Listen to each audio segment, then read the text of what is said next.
বিএনপির এখন অন্তর্কলহটা এই পর্যায়ে পৌঁছেছে, আন্দোলনের টাকার হিসাব গরমিল পাওয়া যাচ্ছে, যেটা বাংলাদেশের কোনো রাজনীতি দল নিয়ে নিউজ হয়নি। তো রাজনীতিটা কি এখন মুনাফার ক্ষেত্রে হয়ে গেছে?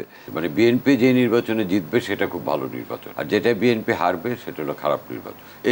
এইটাই হলো বিএনপির সমস্যা। এই রিজভী সাহেব লিফলেট বিলাইছে বলে তারা কেউ ভোট দিতে যাবে না, এটা যদি কেউ মনে করে সে বোকার স্বর্গে বাস করে। জনাব জাকারিয়া কাজল, আপনাকে দিয়ে আলোচনাটা শুরু করতে চাই।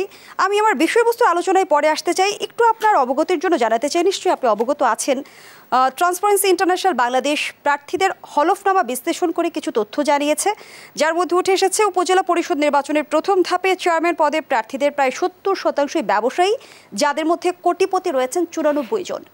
তাহলে কি এখন রাজনীতি অনেকটা ব্যবসায়ীদের আধিপত্য চলে যাচ্ছে বা টাকাওয়ালাদের কাছে চলে যাচ্ছে কিনা? তাহলে কি প্রশ্নটার বোধহয় আর প্রয়োজন নেই, কারণ সংসদে যদি আপনি দেখেন, আমাদের সংসদ তো হচ্ছে আইন প্রণয়নের জায়গা।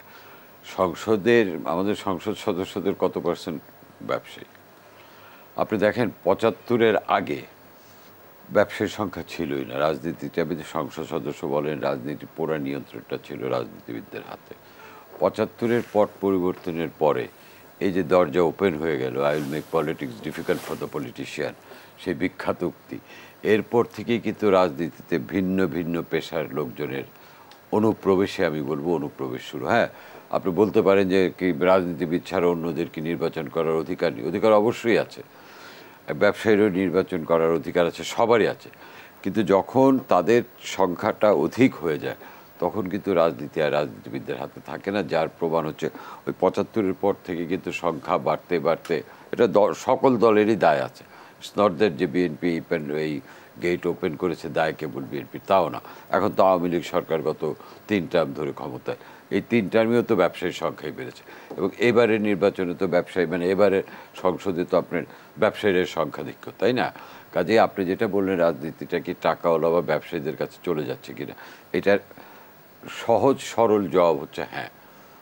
কারণ নির্বাচন এখন হয়ে গেছে টাকার খেলা। এটা একপাক্ষিক নির্বাচন হোক, বহুপাক্ষিক নির্বাচন, এবং দলগুলোও যখন মানে মনোনয়ন দেয়, আপনি যে কোনো নির্বাচনে, অর্থ তখন একটা বিশাল নিয়ামক হিসেবে বিবেচিত হয় বলে মনোনয়নের ধারায় মনে হচ্ছে। আপনি দেখেন একটা লোক, একজন রাজনীতিবিদ যে হয়তো ছাত্র জীবন থেকে রাজনীতি করে করে একটা ধাপে এসছে, তো হঠাৎ করে একজন ব্যবসায়ী বা একজন অবসরপ্রাপ্ত সামরিক বেসামরিক আমলা গিয়ে ওখানে মনোনয়নটা পাচ্ছে। এর মানেটা কি দাঁড়াচ্ছে? যারা মাঠ পর্যায়ে রাজনীতি থেকে যাদের উত্তরণ ঘটেছে, তারা কিন্তু ক্রমশ কোণঠাসা হয়ে পড়ছে। যার ফলে কিন্তু এখন দেখবেন এই আমাদের পরের প্রজন্ম বা তার পরের প্রজন্মের রাজনীতির প্রতি কিন্তু আগ্রহ হারিয়ে ফেলেছে। এখন যেটা মনে হচ্ছে, আপনি সরকারি বা বেসরকারি বা সরকারি বা সেনা কর্মকর্তা হন, অবসরের পর আপনার জন্য মনোনয়নটা অনেক সহজ হয়ে যাচ্ছে। অথবা আপনি ধনাঢ্য ব্যবসায়ী হন, আপনার জন্য মনোনয়নটা সহজ হয়ে গেছে। এটা এতদিন সংসদ নির্বাচনের ক্ষেত্রে ছিল, এবার আপনার এই পরিসংখ্যান অনুযায়ী উপজেলা নির্বাচনে চলে এসছে, তাই না? এবং আমি ইউনিয়ন পরিষদের নির্বাচনে এমন উদাহরণ আছে যে কোটি টাকা খরচ করে নির্বাচিত হন। এই যে কোটি টাকা খরচ করে যারা নির্বাচিত হচ্ছে, এটা তো একটা ইনভেস্টমেন্ট। এবং অর্থনীতির সহজ সূত্র বলে আমি সেখানেই বিনিয়োগ করব যেখান থেকে আমি আমার বিনিয়োগটা উঠাবো, মুনাফা করতে পারবো। তো রাজনীতিটা কি এখন মুনাফার ক্ষেত্রে হয়ে গেছে, যে এখানে কোটি কোটি টাকা বিনিয়োগ হচ্ছে? সেটাও কিন্তু একটা বড় প্রশ্ন। কারণ আমি বললাম তো, অর্থনীতির সহজ সূত্র হচ্ছে মানুষ সেখানেই বিনিয়োগ করবে যেখান থেকে তার মুনাফা হবে। এই মুনাফাটা যে সকল ক্ষেত্রে আর্থিক মুনাফা তা না। অনেক সময় মুনাফাটার প্রভাব প্রতিপত্তির মুনাফা হয়, ক্ষমতার ভাগিদার হওয়ার মুনাফা হয়। রাজনীতির বর্তমান অবস্থা দৃষ্টে মনে হচ্ছে আমরা এই মুনাফা কেন্দ্রিক অবস্থানে চলে যাচ্ছি, যার ফলে রাজনীতিতে একদম উপজেলা পর্যায়ে স্থানীয় সরকার নির্বাচনেও অর্থের এই আধিক্যটা দেখতে পাচ্ছি, যেটা হয়তো ওই এলাকার ভোটারদের জন্য সাময়িক কিছু সুবিধা এনে দেয়, কিন্তু লং রানে বা সুদূর প্রসারী চিন্তা করলে এটা কোনো কল্যাণকর কিছু না। কারণ আমি ধরেন উপজেলা চেয়ারম্যান হলাম, কথার কথা, প্রচুর টাকা বিনিয়োগ করে, আমার ভোটারদের প্রতি আমার কিন্তু দায়বদ্ধতা থাকবে। কারণ আমি তো আপনাকে টাকা দিয়ে ভোট কিনেছি। আমি যদি নর্মাল ইলেকশন করতাম, আমি যদি একজন রাজনীতিবিদ হতাম, তাহলে আমার ভোটারদের প্রতি যে দায়বদ্ধতা থাকতো, আমি যখন বিপুল বিনিয়োগ করে সেই পজিশনটা পাই, তখন কিন্তু আমার দায়বদ্ধতা থাকবে না। আপনিও কিন্তু আমাকে কাঠগড়ায় দাঁড়া করাতে পারবেন না, কারণ আমি তো আপনার ভোটটা টাকা দিয়ে কিনে নিয়েছি। এতে কিন্তু ওই এলাকার ভোটারদের প্লাস এলাকার উন্নয়নের পথেও কিন্তু এটা একটা অন্তরা।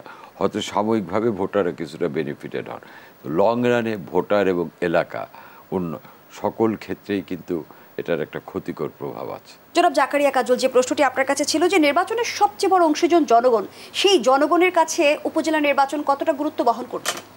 মজার ব্যাপার হচ্ছে যে উনি যেটা বললেন যে 91 আর 96 সহি নির্বাচন হয়েছে, মানে বিএনপি যে নির্বাচনে জিতবে সেটা খুব ভালো নির্বাচন, আর যেটা বিএনপি হারবে সেটা হলো খারাপ নির্বাচন। এইটাই হলো বিএনপির সমস্যা। ওনারা 91 96 জিতেছে, ওই দুইটা খুব ভালো। মানে বিএনপির আমি যেটা বলতে চাই, উপজেলা আপনি উপজেলা নির্বাচনে আসলেন না, বিএনপির একটা আত্মতুষ্টি হলে 7 জানুয়ারি জনগণ ভোট দিতে যায় না, মানলাম ওনার কথা।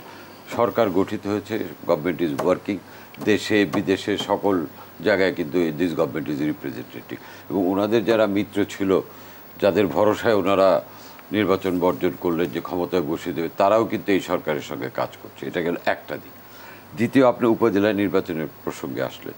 বিএনপি 81 এবং 66 147 জনকে বহিষ্কার করেছে। আমি 81 জনের কথায় আছি, যেটা এই 8 তারিখে যে নির্বাচন হওয়ার কথা। এই যে 81 জন, তারা কিন্তু এই বহিষ্কারের আগে তাদের যে গণমাধ্যমে তাদের যে বক্তব্য, তারা বলছে যে আমাদের স্থানীয় অনুসারী নেতাকর্মীদের আগ্রহ এবং চাপে আমরা নির্বাচন করছি। আপনি তাদের বহিষ্কার করে দিলেন, ফাইন। বহিষ্কারের পরেও কিন্তু একজনও কিন্তু প্রত্যাহার করেননি নাম, তারা কিন্তু নির্বাচনে লড়ছে। তো 81 জনের সঙ্গে এক একজনের সঙ্গে কিন্তু তারা বিএনপির হিসেবে পরিচিত, আপনি বহিষ্কার করলেন, ফাইন। এই 81 জনের সঙ্গে পার্টিকুলার উপজেলায় যিনি একজন, তার অনুগামী আছে, অনুসারী আছে বিএনপি, তারা তো মূলত বিএনপি ঘরানা।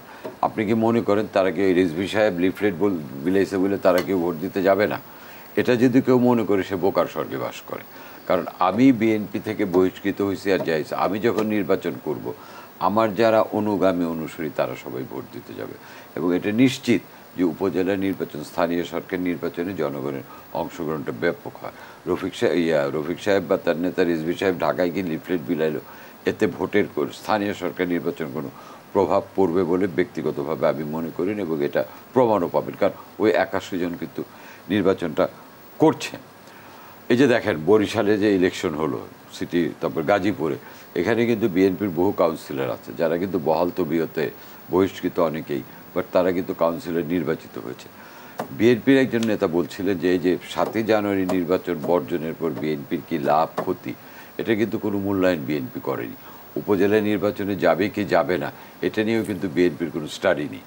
বিএনপির আমার কাছে যেটা দুঃখ লাগে, আমি 3-4 দিন আগে একটা সংবাদপত্রে একটা বিশাল নিউজ দেখলাম যে বিএনপির এখন অন্তর্কলহটা এই পর্যায়ে পৌঁছেছে যে আন্দোলনের টাকার হিসাব গরমিল পাওয়া যাচ্ছে, যেটা বাংলাদেশের কোনো রাজনীতি দল নিয়ে নিউজ হয়নি।